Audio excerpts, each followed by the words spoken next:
नमस्कार मेरे प्यारे वनस्पति प्रेमियों, कैसे हैं आप दोस्तों। हम फिर आज एक नए वीडियो के साथ कुछ नए दृश्यों के साथ सीधे अपने टेरेस वॉल से। जी हाँ दोस्तों, टेरेस गार्डन में भी आज हम थोड़ा सा विस्तार किए हैं। टेरेस वॉल से सीधे आपके पास हाजिर हुए हैं।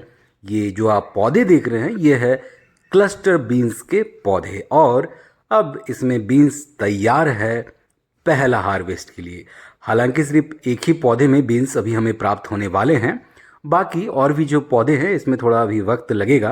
तो दोस्तों, बहुत ही आसानी से आप क्लस्टर बीन्स को अपने घर पर उगा सकते हैं, घर के छत पर उगा सकते हैं, घर के छत के दीवारों पर उगा सकते हैं। ये जो आप कंटेनर्स देख रहे हैं, गमले देख रहे हैं क्लस्टर बीन्स के, ये टेरेस वॉल पर मौजूद है। अगर बात करें इसके आइडियल समय की, तो इसे उगाने का सही समय है जून जुलाई से लेकर इसका हार्वेस्ट का समय होता है सितंबर अक्टूबर के मंथ तक। वैसे आप समर में भी इसे लगा सकते हैं, जिस प्रकार से हमने फरवरी और मार्च के दरमियान पौधों को लगाया था। तो फरवरी से लेकर मार्च का समय भी बहुत ही उत्तम है क्लस्टर बीन्स को लगाने का। तो दोस्तों, ये आप देख सकती हैं अप्रैल का मिड अभी गुजर चुका है और इस दरमियान हम इसको हार्वेस्ट करने जा रहे हैं। आप भी बहुत ही आसानी से क्लस्टर बीन्स को अपने टेरेस गार्डन में जगह दे सकते हैं। भर भर के इससे आपको बीन्स प्राप्त होंगे, क्योंकि इसको तैयार होने में कम से कम 45 दिन का वक्त लग जाता है और 2.5 से 3 महीने तक भी समय लग जाता है फ्रूटिंग को प्राप्त करने में। तो दोस्तों, ये देख सकते हैं किस प्रकार से ये थोड़ा टेढ़ा हो गया है, क्योंकि अभी आंधी तूफान पिछले दिनों हुई थी वर्षा की वजह से। तो आपको एक एक करके छोटे छोटे लकड़ियों के सहारे हर एक पौधे को बांधना भी है। बांधने पर हमने पूर्व में बहुत बार चर्चाएं कर रखी है। हर प्रकार के सब्जियों को बांधना बहुत ही ज़रूरी होता है। बांधने के अलग अलग मायने होते हैं, कई तरीके होते हैं। उस पर आज हम फिर से चर्चा तो नहीं करेंगे, मगर आप आंधी तूफान से बांध कर ही पौधे को बचा सकते हैं। गमलों को भी हमने बांध रखा है, साथ ही साथ पौधे को भी आपको बांधना है। तो दोस्तों, ये देख सकते हैं हर एक पौधे में तो हमें इस वक्त बीन्स नहीं मिलेंगे आज के हार्वेस्ट में। सिर्फ एक ही पौधे से क्लस्टर बीन्स, वो भी कुछ गिनती में ही मिलने वाले हैं। मगर घर की शुद्ध ऑर्गेनिक सब्जी तो आखिर हमेशा अमृत तुल्य होता है। तो दोस्तों, इस बात से आप बिल्कुल भी निराश ना हो, क्योंकि शुरुआती दिनों में आपको बहुत ही कम मात्रा में सब्जियां प्राप्त होती है।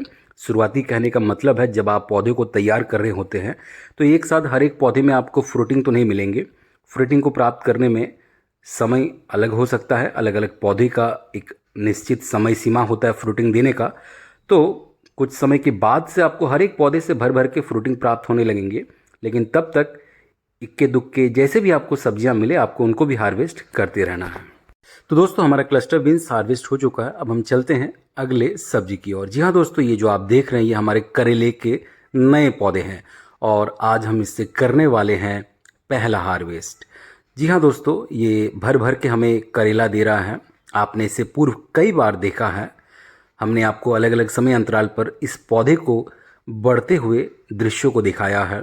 किस प्रकार से हमने मचान को तैयार किया, किस प्रकार से हमें फ्रूटिंग मिलने लगी, और आज उस फ्रूटिंग को हम हार्वेस्ट कर रहे हैं। जी हाँ दोस्तों, आप भी बहुत ही आसानी से करेले को इस प्रकार से वर्टिकली अपवर्ड्स मचान बनाकर हार्वेस्ट कर सकते हैं। बहुत ही भर भर के उससे फ्रूटिंग भी प्राप्त कर सकते हैं।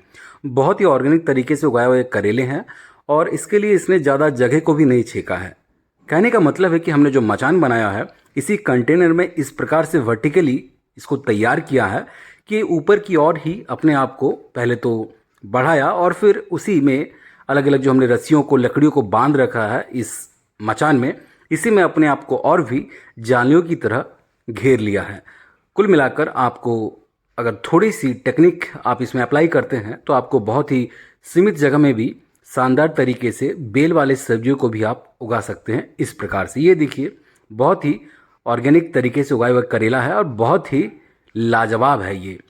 भले ही करेला कड़वा होता है, मगर ये तो मीठा है। जी हाँ दोस्तों, मन में मीठा है, भले ही स्वाद में हमें कड़वा लग सकता है। तो आप देख सकते हैं अभी भी भर भर के इसमें फ्लावरिंग और फ्रूटिंग तेज़ी से चालू है और हमें उम्मीद है कि हम बहुत जल्द इससे बहुत ही कम समय अंतराल पर करेले को हार्वेस्ट भी करते रहेंगे। हमारा 2 सब्जी हार्वेस्ट हो चुका है, मगर करेला अभी भी पुराने वाले पौधों में बचा है। जी हाँ दोस्तों, ये पुराने वाले करेले के पौधे हैं। इससे हमें 2 से 3 करेले प्राप्त होंगे आज और हम इससे भी भर भर के करेले को हार्वेस्ट करते आ रहे हैं। हम कभी कभी उन दृश्यों को कैद करते हैं, हमेशा संभव नहीं हो पाता है। जब भी मौका मिलता है उन दृश्यों को हम कैद करते हैं, प्रतिदिन की तरह कुछ हार्वेस्ट भी करते हैं और साथ ही साथ आपको उन दृश्यों को अपने चैनल के माध्यम से पहुंचाते भी हैं। तो दोस्तों आज हमें सिर्फ 2 ही करेले अपने पुराने वाले करेले के बेलों से मिलने वाले हैं और बाकी तो हमने नए करेले के बेल से कुछ करेले को पूर्व में ही हार्वेस्ट कर लिया है। तो कुल मिलाकर हमारा करेला हार्वेस्ट तो पूरा हो चुका है। अब हम चलते हैं एक और वनस्पति की ओर। जी हाँ दोस्तों, ये जो मिर्च है ये बड़ा ही नाखुश रहता है, आपको मालूम है, क्योंकि हम अक्सर इसके दृश्यों को दिखाते नहीं हैं। मगर अभी पिछले कुछ दिनों से कुछ वीडियोस में आप इसको अक्सर देख लेते हैं, क्योंकि अभी भर भर के हमें मिर्च मिल भी रहे हैं और हम हार्वेस्टिंग में इसको शामिल भी कर लेते हैं। तो बहुत सारे मिर्च हमारे पक भी गए हैं, पहले तो उसको हम हार्वेस्ट कर रहे हैं। और आप भी बहुत ही आसानी से मिर्च को 12 महीना अपने घर के छत पर उगा सकते हैं और 12 महीना इससे फ्रूटिंग भी आप ले सकते हैं। बहुत ही आसानी से मिर्च लग भी जाते हैं, बस आपको अलग अलग मिर्च के पौधे को अलग अलग समय अंतराल पर लगाते रहना है। दोस्तों अभी पिछले दिनों ही हमने आपको बताया था कि इस ग्रो बैग में किस प्रकार से पानी जमा रह गया था और इस वजह से ये मिर्च का पौधा मुरझा गया था। अब इसमें पत्ते फिर से ताज़े हो गए हैं, हमने प्रॉपर ड्रेनेज को इसको दुरुस्त कर लिया है। साथ ही साथ आप भी बरसात के दिनों में मिर्च के पौधों के कंटेनर में प्रॉपर ड्रेनेज को सही तरीके से अप्लाई करते रहे, ताकि कोई भी मिर्च का पौधा पानी जमने की वजह से मरे ना। ये हमारे और भी कुछ पुराने मिर्च के पौधे हैं, इससे भी हम भर भर के मिर्च को प्राप्त करते आ रहे हैं और आज भी इससे कुछ हम मिर्च को हार्वेस्ट कर रहे हैं। दोस्तों आप भी इसी प्रकार से ऐसे ही आटा के पैकेट में, सर्फ के पैकेट में, चावल के पैकेट में, विभिन्न प्रकार के जो भी पैकेट्स होते हैं उसमें बिना पैसे खर्च किए मिर्च को उगाकर प्रतिदिन हार्वेस्ट कर सकते हैं। तो दोस्तों चलिए अब हम हार्वेस्ट करेंगे साग को। जी हाँ दोस्तों, बिना साग का हमारा 365 दिन में एक भी दिन नहीं गुजरता, तो फिर आज हम कैसे छोड़ सकते हैं। आज हम करेंगे लाल साग यानी कि रेड एमरैंथ को हार्वेस्ट करने का तरीका बिल्कुल वैसा ही है जैसा कि हमने पिछले दिनों आपको बताया था। जी हाँ दोस्तों, ऊपर से हम साग को काट रहे हैं ताकि इससे फिर से नए नए डाल जल्दी से निकले और ज़्यादा मात्रा में डाल निकले। कुल मिलाकर ये भी एक प्रकार का 2G कट ही है। अगर ये इस प्रकार से हार्वेस्ट किए जाएंगे तो इनसे बहुत जल्द और भी ज़्यादा मात्रा में डालियाँ निकलेंगे और उससे हमें भर भर के फिर से नए नए पत्ते मिलेंगे यानी कि साग मिलेंगे। कुल मिलाकर कम जगह में ज़्यादा से ज़्यादा अगर आप ऐसे ही सागों को उगाना चाहते हैं तो आप इसी प्रकार के मॉडर्न टेक्निक का हमेशा सहारा लीजिए। और इसी प्रकार के मॉडर्न टेक्निक का सहारा जब आप लेते हैं तो फिर वही मॉडर्न फार्मिंग कहलाता है। जी हाँ दोस्तों, बहुत ही कम जगह में इस प्रकार के आप देख सकते हैं कैसा ये पतला सा पैकेट है। इस पर हमने 2-4 कुछ बांस को इस प्रकार से इसमें गाड़ रखा है ताकि ये चारों ओर से एक समान खड़ा रहे और फिर इससे हम सागों को उगा भी सके। तो चलिए दोस्तों, कुछ और भी हरे साग और साथ ही साथ कुछ नए नए अभी लाल साग तैयार हो रहे हैं, उसको भी हार्वेस्ट कर लेते हैं ताकि ये भी बहुत ही जल्दी से तेज़ी से फिर से ग्रो करे। ये बहुत ही छोटे हैं इसीलिए ये रूट्स के साथ ही बाहर आ जा रहे हैं, मगर चिंता की कोई बात नहीं है क्योंकि हम दोबारा से फिर से रूट्स को इसी में गाड़ देंगे और ये लग भी जाते हैं क्योंकि ये बहुत ही छोटे हैं। इस वक्त आप आसानी से फिर से इससे नए पत्तों को प्राप्त भी कर सकते हैं।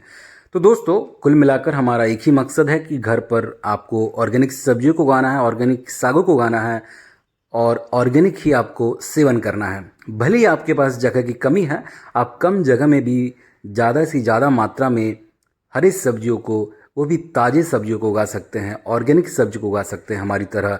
फिर भी अगर आपके पास बिल्कुल भी जगह नहीं है तो आप वर्टिकल फार्मिंग को चुन सकते हैं। वर्टिकल फार्मिंग और कुछ नहीं बल्कि आप बड़े बड़े पाइप्स में, जो बड़े बड़े पाइप होते हैं, मोटे मोटे प्लास्टिक के जो पाइप्स होते हैं, उसको आप अलग अलग जगह से होल करके फिर उसमें आप वर्टिकली पौधों को उगा सकते हैं और भर भर के फ्रूटिंग ले सकते हैं, भर भर के आप हरे सब्जियों को उगा सकते हैं।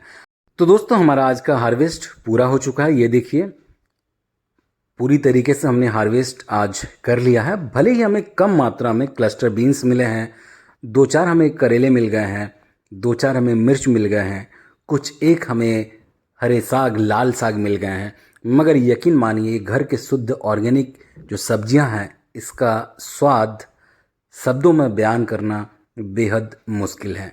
ये वही समझ सकता है जो हमारी तरह अपने घर पर ही ताज़ी सब्जियों को उगाता है और उसका सेवन करता है। तो दोस्तों इस वीडियो को यहीं विराम देंगे। वीडियो कैसा लगा अवश्य अपनी प्रतिक्रिया हमें कमेंट बॉक्स में साझा करें। चैनल पर नए हैं तो चैनल को सब्सक्राइब कर लीजिएगा, बेल आइकन दबा लीजिएगा। मिलते किसी अगले वीडियो में, तब तक अपना ख्याल रखें। बहुत बहुत धन्यवाद आपका।